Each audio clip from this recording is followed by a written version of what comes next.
ቅዱስ ኤፍሬም እመቤታችንን ይወዳት ያከብራት ስለነበረ ምን አለ እንደው እመቤታችንን 24 ሰዓት እያመሰገንኩኝ በኖርኩ እያለ ይመኝ ነበር።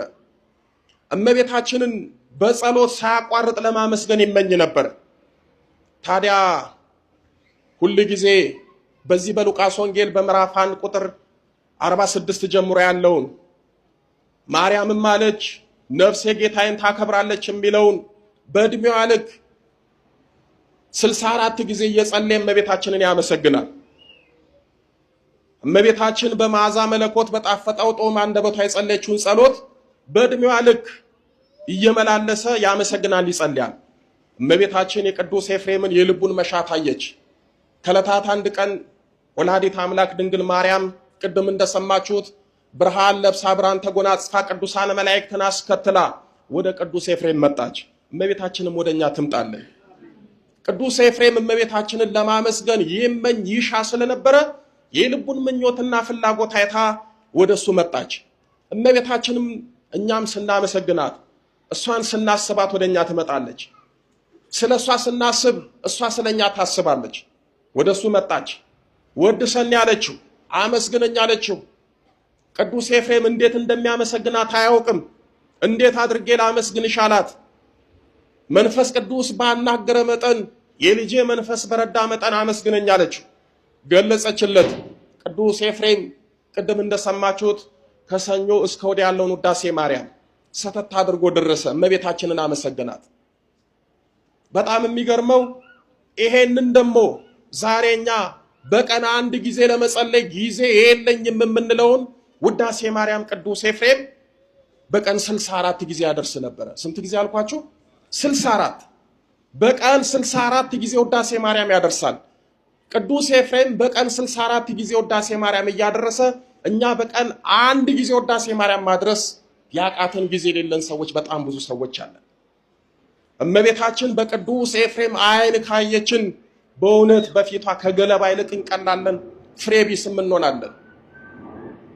ቅዱስ ኤፍሬም እመቤታችንን ከመውደዱ ከማፍቀሩ ከማክበሩ የተነሳ በቀን 64 ጊዜ እየጸለየ እመቤታችን ቅዱሳን መላእክትን አስከትላ ወደ ቅዱስ ኤፍሬም ትመጣለች። ቅዱስ ኤፍሬምን በብርሃነ መስቀሏ ትባርከዋለች። ዕለት ዕለት አትለየውም ነበረ። ለምን? እሱ በምስጋና ስለማይለያት ዕለት ዕለት ሰአሊ ለነ ቅድስት ወይም ደግሞ ቅድስት ሆይ ለምኝልኝ እያለ እመቤታችንን ይለምናት ነበረ። ቅዱስ ኤፍሬም ከእመቤታችን ጋር የተወዳጀው፣ ቅዱስ ኤፍሬም ከእመቤታችን ጋር የተገናኘው፣ ቅዱስ ኤፍሬም የእመቤታችን ፍቅርና ጸጋ በረከት ሞገስ የበዛለት፣ ቅዱስ ኤፍሬም ከቅዱሳኑ ሁሉ በእመቤታችን ፍቅር ከፍ ብሎ የታየው ዕለት ዕለት ውዳሴ ማርያም ስለሚያደርስ ነው። ድንግል ማርያምን በውዳሴ ማርያም ስለሚያመሰግናት ነው። ዛሬም እንደ ቅዱስ ኤፍሬም ውዳሴ ማርያም አድርሰን ሰአሊ ለነ ቅድስት ወይም ደግሞ ቅድስት ሆይ ለምኝልን ብለን እመቤታችንን ከተማጸናት ወደ ቅዱስ ኤፍሬም የመጣች እመቤታችን ወደኛ ትመጣለች፣ ወደ ጎደለው ትመጣለች፣ ወደ ተቸገርንበት ጉዳያችን ትመጣለች። ቅዱስ ኤፍሬምን በብርሃነ መስቀሏ እንደባረከችው እኛም ውዳሴ ማርያም ስናደርስ እመቤታችን ድንግል ማርያም ቅዱስ ኤፍሬምን በባረከችበት በብርሃነ መስቀሏ እኛንም ተባርከናለች። ዛሬ ቡራኬ ጠፋ፣ በረከት ጠፋ። እንኳን እኛ ልንባረክ ሕይወታችን ተመሰቃቅሏል። ልጆቻችን አልተባረኩ፣ ኑሯችን አልተባረከ፣ ስራችን አልተባረከ፣ ጤናችን አልተባረከ። ሁሉ ነገራችን ስላልተባረከ ሕይወታችን የፈተና ሆነ። ቅዱስ ኤፍሬም የተባረከው በውዳሴ ማርያም ነው። ውዳሴ ማርያም ስትጸልዩ እመቤታችን ትባርካችኋለች። እናንተን ለመባረክ የመጣች ድንግል ማርያም ልጆቻችሁን ትባርካለች። ችግሩ አንጸልይም፣ ወሬ ብቻ፣ ሐሜት ብቻ፣ ነገር ብቻ፣ ክፋትና ምቀኝነት ብቻ። አሁንማ እንዴት እንደሆነ አላቅም። በእውነት መገለጫችን ክፋትና ምቀኝነት እስኪመስል ድረስ አሁን በጣም ከፍተናል። የምንሰማው የምናየው ነገር ሁሉ በእውነት እንደው ቅዱስ ዮሐንስ በራእየ ዮሐንስ ላይ ጌታ ሆይ ቶሎና ብሎ እንደተናገረው አሁን የምንሰማውና የምናየው ነገር እንደው ጌታ ሆይ ቶሎና የሚያስብል እኮ ነገር ነው። እንደ ሀገርም እንደ ሕዝብም እንደ ግለሰብም የምንቸገረው ስለማንጸልይ ነው። እንደው እኮ ጊዜ የለኝም ሰነፍነን ስለምትሉ ላለመጸለይ ምክንያት ስለምታበዙ እስኪ እንደው እንደ ቅዱስ ኤፍሬም ውዳሴ ማርያምን ጸልዩ ይላለው። የሚጸልይ ሰው የለም። አሁን ብጠይቃችሁ አብዛኞቻችሁ አልጸልያችሁ። ጸሎቱን ቤት ትታችሁ ባዷችሁን ሆናችሁ ትመጣላችሁ። እዚህም እንኳን መታችሁ ማትጸልዩ ሰዎች አላችሁ። መታችሁ ዝም ብላችሁ የምትሄዱ። እመቤታችን እንደ ቅዱስ ኤፍሬም ወደ እናንተ እንድትመጣ ወደ ቸገራችሁ ወደ ጎደለው እንድትመጣ ከፈለጋችሁ ውዳሴ ማርያምን ጸልዩ። ታዲያ ቅዱስ ኤፍሬም እመቤታችንን በቀን 64 ጊዜ አመስግኖ እመቤታችን ጌታችንን ባቀፈችበት መለኮትን በዳሰሰችበት ብሩካን ቅዱሳን እጆቿ ቅዱስ ኤፍሬምን ብትዳብሰው እንደ ፀሐይ በሚያበራው በብርሃን በሚስደለደለው በብርሃነ መስቀሏ ብትባርከው ወደሱ መታ ብታነጋግረው ቁጭ ብላ ኤፍሬም ብላ ስሙን ጠርታ የልቡን መሻት ብትፈጽምለት ምንም እኮ ሊደንቅ አይገባም። ይሄ በኤፍሬም ብቻ አይቆም አይደለም። ገድላቱን ተመልከቱ። ቅዱሳን አባቶቻችን ውዳሴ ማርያምን ጸልየው እመቤታችንን አመስግነው ምን እንዳገኙ እናውቃለን። ቅዱሳን አባቶቻችን እንደ ቅዱስ ኤፍሬም 64 ጊዜ ባያመሰግኑም በቀን 7 ጊዜ ውዳሴ ማርያም በቀን 7 እንዲሁም ደግሞ አንዳንዶቹ በቀን 7 በሌሊት 7 ሌሎቹ ደግሞ በየሰዓቱ በ24 ሰዓት ውዳሴ ማርያም እያደረሱ ከመቤታችን ጋር ጸጋን በረከትን የተቋደሱ በጣም ብዙ አሉ። እና አቡነ እስትንፋሰ ክርስቶስን ብንመለከት ከመቤታችን ጋር የሚገናኙት በውዳሴ ማርያም ነው። እኛ ቀለል አድርገን አንዳንዴ በኪሳችን አንዳንዴ በቦርሳችን አንዳንዴ ደግሞ ትራስ አድርገን የምንተኛው ውዳሴ ማርያም ወገኖቼ ከመቤታችን ጋር የሚያገናኘን የሚያወዳጀን ነው። እመቤታችንን ወደ እናንተ የሚያመጣ ነው። እመቤታችን ያሰባችሁትን እንድትፈጽምላችሁ የሚያደርግ ታላቅ ምስጋና ነው። ብዙዎች በዚህ ጸሎት ተጠቅመዋል። ቅዱስ ኤፍሬም እኔ ተጠቅሜ እመቤታችንን አመስግኜ ለምን ትውልዱ ይቀርበታል ብሎ ጽፎ አስቀመጠልን። ይሄው ዛሬ ለኛ ደረሰ።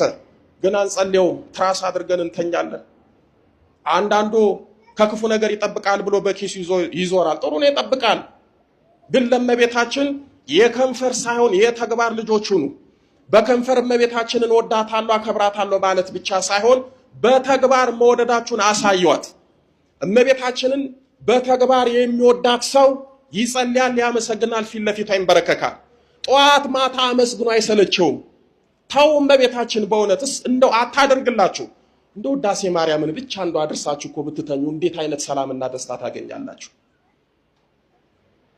ውዳሴ ማርያም አድርሳችሁ እኮ ብትወጡ እመቤታችን በዘርፋፋ ቀሚሷ በከንፈሬቷ ቅፍ ድግፍ አድርጋ ትጠብቃችኋለች። ባይደረግላችሁ እንኳን እመቤታችንን ማመስገን ክብር ነው። ከእመቤታችን ምንም ባይደረግላችሁ ለእመቤታችን ውዳሴ ማርያም አድርጋችሁ እንኳን አመስግናችሁ ብትተውት እንዴት አይነት ጸጋ በረከት ታገኛላችሁ። አባቶቻችን ተጠቅመዋል። ብዙ ቅዱሳን አንስት አሉ። እነ ቅድስት ወለተ ጴጥሮስ ውዳሴ ማርያምን እያደረሱ ከእመቤታችን ጋር ተገናኝተዋል። እነ ቅድስት ጸበለ ማርያም፣ ሌሎቹም ቅዱሳን እመቤታችንን ያመሰግኗት ነበረ። ይኸውላችሁ ውዳሴ ማርያም ማለት እመቤታችን ወደ እናንተ እንድትመጣ የሚያደርግ መጥሪያ ነው። ውዳሴ ማርያም ማለት ስልክ በሉት። ሩቅ ያለ ሰው ጋር ስልክ ደውላችሁ የምታወሩት በስልክ ነው አይደለ? ስልክ ዛሬ ሰውን ያገናኛል። ውዳሴ ማርያም እኔና እናንተን ከእመቤታችን ጋር ያገናኛል። እና አቡነ ገብረ መንፈስ ቅዱስ ውዳሴ ማርያምን በቀን 7 በሌሊት 7 ያመሰግኑ ነበረ። እመቤታችን እየመጣች ትባርካቸዋለች። በቀደም ከቅዱስ ሚካኤል ጋር ያከበርናቸው ታላቁ ጻድቅ አባታችን አባ ሳሙኤል ዘዋልድባ እመቤታችንን ከመውደዳቸው እመቤታችንን ከማክበራቸው የተነሳ 2 ጸሎት አዘውትረው ይጸልዩ ነበረ። በእርግጥ አንዱ ጸሎትም ነው፣ በቅዳሴ እመቤታችን የምትመሰገንበት ነው።